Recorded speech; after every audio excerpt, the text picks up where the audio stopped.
Юбилейный 60-й год лесного образования в республике завершает научно-практическая конференция в Сыктывкарском лесном институте. Сегодня студенты и преподаватели вуза обсудили развитие отрасли, проанализировали состояние лесных дорог и обменялись научным опытом. С большого форума Евгений Ракин.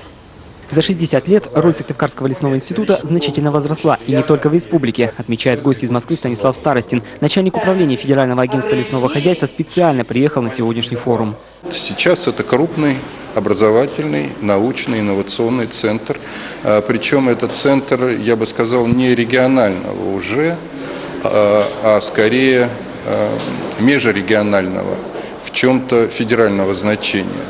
На площадке СЛИ активно проводятся и международные семинары. Вот и сегодня специалисты из Норвегии обучают предпринимателей и студентов разработке бизнес-планов по утилизации древесных отходов. А вечером в режиме онлайн Лесной свяжется с Университетом прикладных наук и искусств города Геттингена в Германии. Для такого сотрудничества в СЛИ создана хорошая материально-техническая база.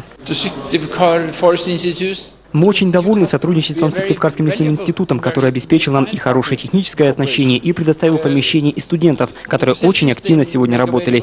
Сыктывкарский лесной институт – это кузница конкурентоспособных кадров для лесного хозяйства и лесопромышленного комплекса республики, а его выпускники всегда востребованы на рынке труда. Это подтверждают и работодатели, и партнеры вуза. Выпускники Сыктывкарского лесного института известны, занимают достойные рабочие места в тех компаниях, куда они приходят. Идеи ученых Сыктывкарского лесного института широко публикуются, обсуждаются. А это значит, что мы сегодня находимся на передовой. О высоком качестве образовательного продукта СЛИ свидетельствует и мониторинг Федерального министерства. Вуз признан эффективным. Евгений Ракин, Олег Костромин, телеканал Юрган.